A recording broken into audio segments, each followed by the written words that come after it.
Hello friends, मैं समीर। आप लोग अपना चैनल टेक्निकल आईटीआई में स्वागत है। तो कैसे आप सब? उम्मीद करते हैं कि आप लोग बहुत अच्छे होंगे, स्वस्थ होंगे, मस्त होंगे, अच्छे से पढ़ाई कर रहे होंगे। गाइस, हम लोग जो है 16 नंबर चैप्टर देख रहे थे। 16 नंबर चैप्टर का जो हम लोग ऑलरेडी पार्ट 10 जो है कवर कर चुके हैं। आज हम लोग पार्ट 11 देखेंगे। इसमें हम लोग जो है छोटे छोटे पॉइंट जो इसमें दिए गए हैं उसे कवर करेंगे। तो रेडी हैं आप लोग? तो चलिए फिर स्टार्ट करते हैं। गाइस, स्टार्ट करने से पहले आप लोगों से एक रिक्वेस्ट है कि अभी तक वीडियो को लाइक नहीं किया तो वीडियो को लाइक कर दीजिएगा, चैनल को सब्सक्राइब कीजिए, बेल आइकन को प्रेस कीजिए, इससे टाइम टाइम वीडियो को नोटिफिकेशन मिलती रहेगी। कोई भी कंफ्यूजन हो, कोई भी सुझाव हो तो कमेंट बॉक्स में कमेंट करके जरूर बताइएगा। आपके हर क्वेश्चन का जवाब दिया जाएगा, हर प्रॉब्लम का सलूशन दिया जाएगा। और अपने फ्रेंड सर्कल में, व्हाट्सएप ग्रुप में, सोशल मीडिया पर शेयर कीजिए ताकि वो लोग जो है वीडियो का लाभ उठा पाए। टेलीग्राम चैनल ज्वाइन कर लीजिएगा, टेलीग्राम का लिंक वीडियो के डिस्क्रिप्शन में। तो चलिए फिर स्टार्ट करते हैं। अभी तक फिर से रिक्वेस्ट है कि अभी तक लाइक नहीं किया तो प्लीज़ लाइक कर दीजिएगा। तो चलिए हम लोग देखते हैं। देखिए, यहाँ से हम लोग का जो है अध्याय 4 जो भी हम लोग उसमें पढ़े हैं उसके पॉइंट्स यहाँ पे दिया गया है। ठीक है, उसको हम लोग एक बार देखते चले जाएंगे। ठीक है, देखिए क्या है, क्या क्या हम लोग देखे थे। पहला पॉइंट क्या है, देखिए, ट्रांसफार्मर विद्युत ऊर्जा को एक परिपथ से दूसरे परिपथ में जो क्या करता है, स्थानांतरित करता है। ठीक है, बिना किसी वायर के कनेक्शन के। ठीक है, देखिए इस तरीके से ये प्राइमरी वाइंडिंग होती है, इस तरीके से फिर सेकेंडरी वाइंडिंग। इसके बीच में कोई इलेक्ट्रिकली कनेक्शंस नहीं होते हैं। ठीक है, ये जो है म्यूचुअल इंडक्शन के कारण इसमें जो है करंट उत्पन्न हो जाती है। ठीक है, यही आपको यहाँ पर पहला पॉइंट में बताया गया है। ठीक है, दूसरा देखिए आगे क्या है, ट्रांसफार्मर अन्योन्य प्रेरण के सिद्धांत पर कार्य करता है, जिसका जो है अतिरिक्त तो केवल एसी परिपथ में ही होता है। देखिए, ट्रांसफार्मर जो होता है कभी जो है डीसी में काम नहीं करता। ठीक है, ये हम लोगों को ध्यान रखना है। ठीक है, डीसी में काम नहीं करता है। जब भी हमेशा काम करता है ट्रांसफार्मर तो किस में काम करता है, एसी में, जिसमें फ्रीक्वेंसी होती है। ठीक है, ठीक है, तो इस चीज़ों को हम लोगों को ध्यान रखना है। दूसरा पॉइंट देख लिया। तीसरा पॉइंट देखिए क्या है आपका, तीसरा नंबर पॉइंट, ट्रांसफार्मर की प्राइमरी वाइंडिंग। देखिए क्या है, ट्रांसफार्मर की प्राइमरी वाइंडिंग तथा प्राइमरी वाइंडिंग ऐसी विद्युत स्रोत से संयोजित रहती है। ठीक है, ट्रांसफार्मर की जब भी प्राइमरी वाइंडिंग ऐसी स्रोत से संयोजित होगी तभी आपको सेकेंडरी वाइंडिंग में जो है वोल्टेज डाउन या जो है वोल्टेज जो अप मिलेगा, स्टेप अप या स्टेप डाउन मिलेगी। ठीक है, अगला पॉइंट देखिए क्या है आपका, ट्रांसफार्मर की जो है लेमिनेटेड कोर सिलिकॉन स्टील से बनाई जाती है। ठीक है, ट्रांसफार्मर जो लेमिनेट जो कोर है उसमें हिस्टैरिसीस लॉस, कॉपर लॉस, इस सबको बचाए कम करने के लिए जो हम लोग जो है हिस्टैरिसीस लॉस को कम करने के लिए जो है हम लोग किसका उपयोग करते हैं, एडी करंट को कम करने के लिए किसका उपयोग करते हैं, सिलिकॉन लेमिनेटेड स्टील का उपयोग करते हैं, जो है लेमिनेटेड कोर होता है। ठीक है, उस बनाया जाता है, उसको पतले पतले कोर बनाए जाते हैं। ठीक है, आगे देखिए क्या है, देखिए, ट्रांसफार्मर के टैंक में तेल भरा रहता है जो कि इंसुलेशन तथा ट्रांसफार्मर को ठंडा रखने के लिए एक माध्यम का कार्य करता है। जो ट्रांसफार्मर जब हम लोग तेल भरते हैं वो किस काम के लिए भरते हैं, उसमें ट्रांसफार्मर को ठंडा रखने के लिए और अच्छी इंसुलेशन प्रदान करने के लिए हम लोग उसमें तेल को भर के रखते हैं। ठीक है, अगला पॉइंट देखिए क्या है, यदि ट्रांसफार्मर की प्राइमरी वाइंडिंग को डीसी स्रोत से संयोजित किया जाता है तो वाइंडिंग जल सकती है। ठीक है, अगर हम लोग डीसी स्रोत से उसमें अगर करंट दे देंगे तो क्या होगा, जो है उसकी वाइंडिंग जल सकती है, ट्रांसफार्मर ख़राब हो सकता है। तो इसका हम लोगों को ध्यान रखना है। ठीक है, अगली पॉइंट देखिए क्या है, यहाँ पे स्थैतिक प्रकार का उपकरण होने के कारण ट्रांसफार्मर की क्षति 90% से 98% तक होती है। ठीक है, ट्रांसफार्मर में जो है स्थैतिक प्रकार के उपकरण जो है होने के कारण ट्रांसफार्मर की क्षति क्षति नहीं, ट्रांसफार्मर की दक्षता है, इफिशियंसी है, ये जो है आपका 90 से 98% तक होती है। ठीक है, मैक्सिमम एफिशिएंसी होती है। क्यों? क्योंकि इसमें जो है कोई भी मूवेबल पार्ट नहीं होता है, इसलिए। ठीक है, आगे अगला पॉइंट हम लोग देखेंगे। देखिए क्या है अगला पॉइंट, जो ट्रांसफार्मर आउटपुट वोल्टेज को बढ़ाकर अधिक आउटपुट वोल्टेज प्रदान करता है वह अपचायक ट्रांसफार्मर कहलाता है। ठीक है, वह जो है उपचायक ट्रांसफार्मर कहलाता है, यानी कि स्टेप अप ट्रांसफार्मर कहलाता है। जो है कम वोल्टेज को 220 वोल्टेज इनपुट हम लोग दिए इसमें, और जो है ये क्या किया, आउटपुट में हम लोगों को दे दिया 11,000 वोल्टेज। ठीक है, ये क्या है, 11 के भी वोल्टेज हम लोग को आउटपुट में मिल गया। तो क्या है ये आपका स्टेप अप ट्रांसफार्मर हो गया। ठीक है, इसी चीज़ को बताया जा रहा है। उसके बाद देखिए दूसरा पॉइंट क्या है, अपचायक ट्रांसफार्मर की प्राइमरी वाइंडिंग पर टर्नों की संख्या सेकेंडरी वाइंडिंग की अपेक्षा अधिक होती है। देखिए, ये आप लोगों को चैप्टर में बता चुके थे क्या होता है, अगर अधिक ट्रांसफार्मर के प्राइमरी वाइंडिंग की संख्या अगर अधिक होगी और सेकेंडरी वाइंडिंग का कम होगा तो ये जो होगा आपका स्टेप डाउन ट्रांसफार्मर होगा, यानी कि 11,000, देखिए 11,000 वोल्टेज को क्या करेगा, ये किस में कन्वर्ट कर देगा, स्टेप डाउन करके मान लीजिए इसे 440 में कन्वर्ट कर सकता है या 400 वोल्ट में कन्वर्ट कर देगा, ठीक है। और इसका जस्ट उल्टा हो जाएगा, अगर जो है प्राइमरी वाइंडिंग अगर कम होगी और सेकेंडरी वाइंडिंग की संख्या अधिक होगा, टर्नों की संख्या, तो ये उसी का उल्टा काम करेगा। ये क्या करेगा, मान लीजिए देखिए यहाँ पे ये जो है 400 वोल्ट को किस में कन्वर्ट कर देगा, 11,000 में कन्वर्ट कर देगा, ठीक है। ये मतलब हमें एक रेशियो बता रहे हैं, इस तरीके से ये काम करता है, ठीक है। यहाँ तक अप डाउन समझ में आ गया ट्रांसफार्मर के बारे में। आगे देखिए, यदि ट्रांसफार्मर की लो कोर ठोस होती है तो उनमें ईडी धारा क्षति तथा हिस्टेरेसिस क्षति का मान काफ़ी अधिक होता है, ठीक है।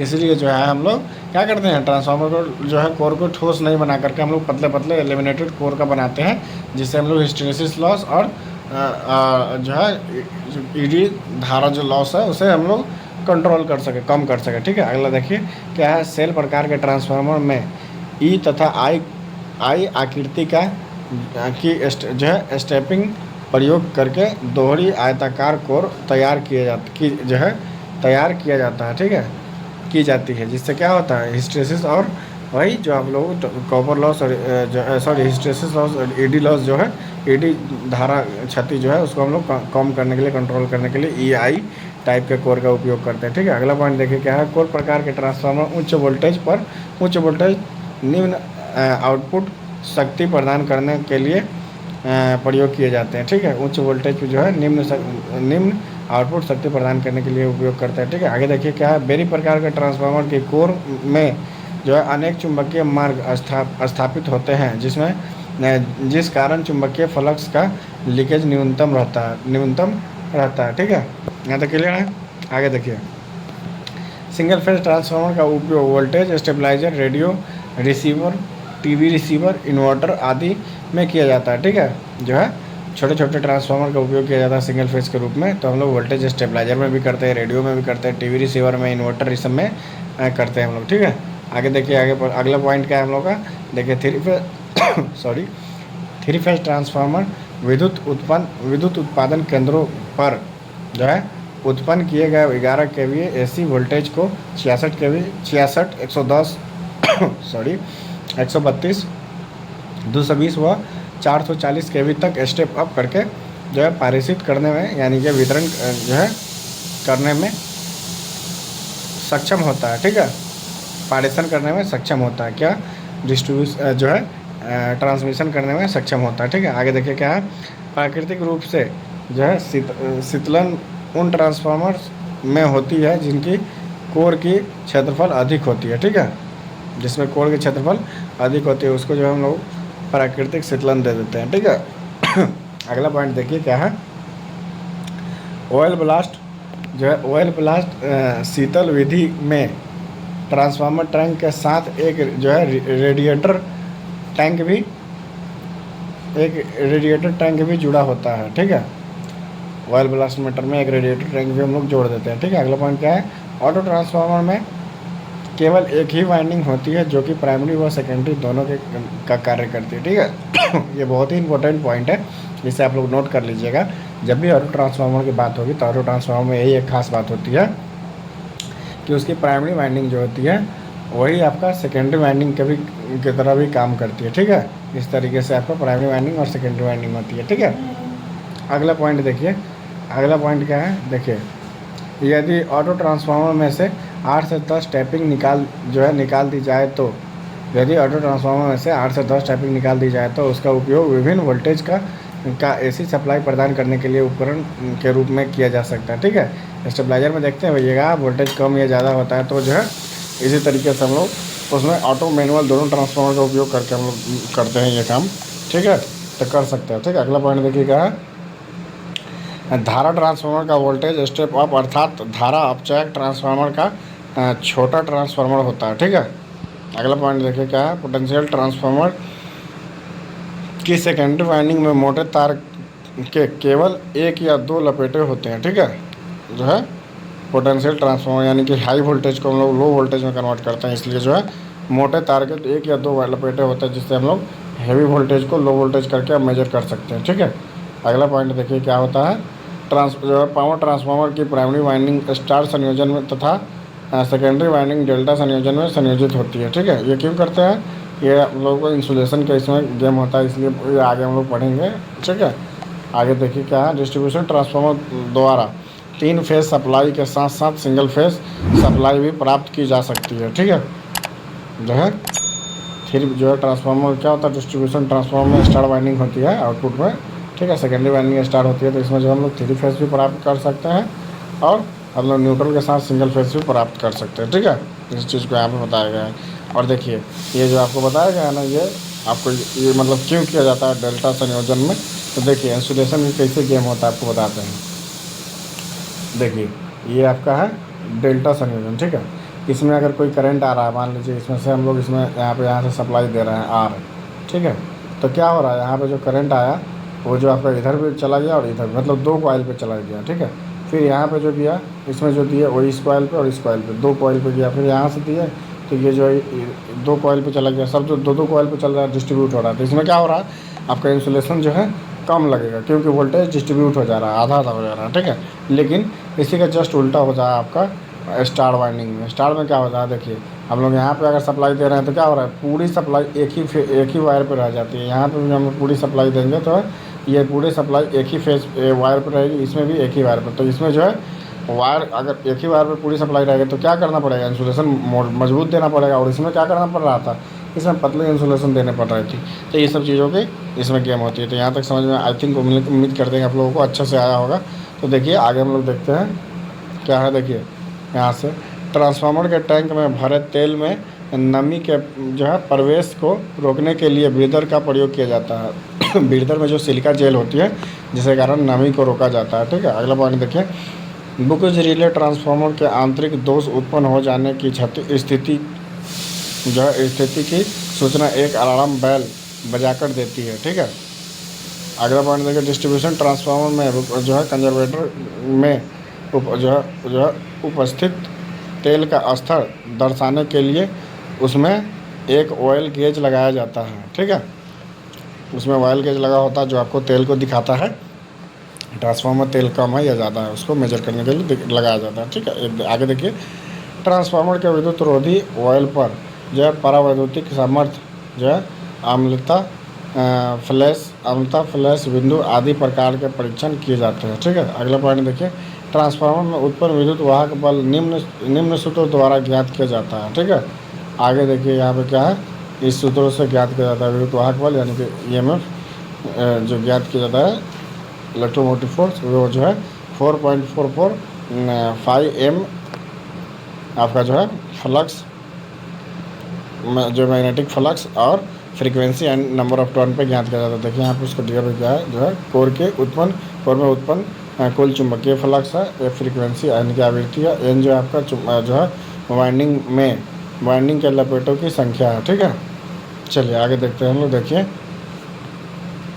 क्या है, किसी ट्रांसफार्मर के लिए सेकेंडरी वाइंडिंग की लपेट जो है लपेट संख्या तथा प्राइमरी वाइंडिंग की लपेट संख्या का अनुपात जो है क्या कहलाता है, ट्रांसफॉर्मेशन अनुपात कहलाता है। ठीक है, आगे देखिए, 3 फेज ट्रांसफार्मर वाइंडिंग को स्टार डेल्टा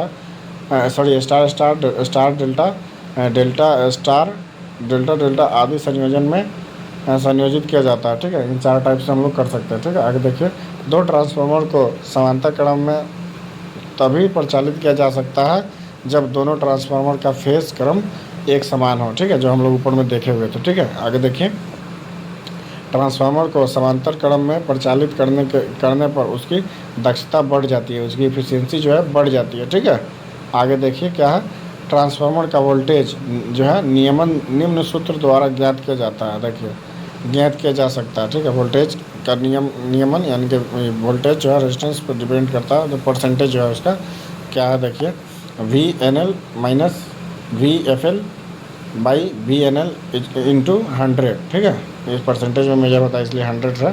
VNL क्या है आपका, देखिए शून्य लोड पर सेकेंडरी वोल्टेज, और FL जो है VFL जो है पूर्ण लोड पर सेकेंडरी वोल्टेज। ठीक है, इन दोनों को हम लोग चेक करते हैं, यही आपका जो है परसेंटेज होता है। ठीक है, चलिए आगे देखते हैं क्या है आपका। देखिए, ट्रांसफार्मर की शून्य लोड अवस्था में प्रवाहित होने वाली चुंबकीय धारा का मान उसकी पूर्ण लोड अवस्था में जो है प्रवाहित होने वाली चुंबक विद्युत विद्युत धारा के मान का केवल 2 से 5% होता है। ठीक है, देखिए अगला पॉइंट क्या है, ट्रांसफार्मर की लो क्षति उसकी लो कोड के द्वारा उत्पन्न होने वाली विद्युत क्षति होती है। ठीक है, अगला पॉइंट देख लेते हैं हम लोग। देखिए क्या है, ट्रांसफार्मर के ईडी धारा क्षति आवृत्ति के वर्ग यानी कि फ्रीक्वेंसी जो है आपका फ्रीक्वेंसी का स्क्वायर होता है के अनुक्रमानुपाती होती है। ठीक है, नेक्स्ट पॉइंट देखेंगे तो क्या कहता है, देखिए ट्रांसफार्मर की ताम्र क्षति का मान जो है ट्रांसफार्मर के सेकेंडरी वाइंडिंग पर संयोजित लोड के बढ़ने के साथ साथ बढ़ता है, जो है सेकेंडरी वाइंडिंग जो लोड के साथ साथ बढ़ने पर बढ़ता है। अगला पॉइंट देखिए क्या है, ट्रांसफार्मर के ओपन सर्किट परीक्षण के द्वारा ट्रांसफार्मर की लोड रहित अवस्था में जो है लो क्षति का मान ज्ञात किया जाता है। ये लास्ट पॉइंट है आपका, ट्रांसफार्मर की दक्षता निम्न सूत्र द्वारा ज्ञात की जा सकती है। देखिए दक्षता इसका इस फॉर्मूला से ज्ञात करता है, आउटपुट शक्ति प्लस क्षति इंटू 100। ठीक है, इस फॉर्मूला से उसकी परसेंटेज जो है उसकी दक्षता इफिशियंसी जो है हम लोग परसेंटेज में मेजर कर सकते हैं। ठीक है, इसी के साथ जो है ये आपका चैप्टर जो है द एंड हो गया, समाप्त होता है। ठीक है, अब हम लोग जो है MCQ देखेंगे इसी चैप्टर का, और इसी के साथ जो है उसी के साथ जो हम लोग ये चैप्टर समाप्त हो जाएगा। उसके बाद हम लोग जो है ये जो है फर्स्ट ईयर का जो अभी है क्लास जो है कंप्लीट हो जाएगा। उसके बाद सेकेंड ईयर का क्लास स्टार्ट करेंगे। तो है बताइए आप लोगों को कैसा लगा वीडियो। उम्मीद करते हैं कि वीडियो बहुत अच्छा लगा होगा, बहुत पसंद आया होगा। तभी तक वीडियो को लाइक नहीं किए होंगे तो वीडियो को लाइक कर दीजिएगा, चैनल को सब्सक्राइब कीजिएगा, बेल आइकन प्रेस कीजिए, जिससे टाइम वीडियो को नोटिफिकेशन मिलती रहेगी। कोई भी कन्फ्यूजन हो, कोई सुझाव हो तो कमेंट बॉक्स में कमेंट करके जरूर बताइएगा। आपका हर क्वेश्चन का जवाब दिया जाएगा, हर प्रॉब्लम का सलूशन दिया जाएगा। अपने फ्रेंड सर्कल में, व्हाट्सएप ग्रुप में, सोशल मीडिया पे शेयर कीजिए ताकि वो लोग भी जो वीडियो का लाभ उठा पाए। टेलीग्राम चैनल ज्वाइन कर लीजिएगा, टेलीग्राम का लिंक वीडियो को डिस्क्रिप्शन में, टेलीग्राम का नाम टेक्निकल आईटी है। ठीक है, फिर मिलते हैं आप लोगों से अगले वीडियो में। जब तक के लिए आप लोग स्वस्थ रहिए, मस्त रहिए, अच्छे से पढ़ाई करते रहिए। Tata bye bye, take care.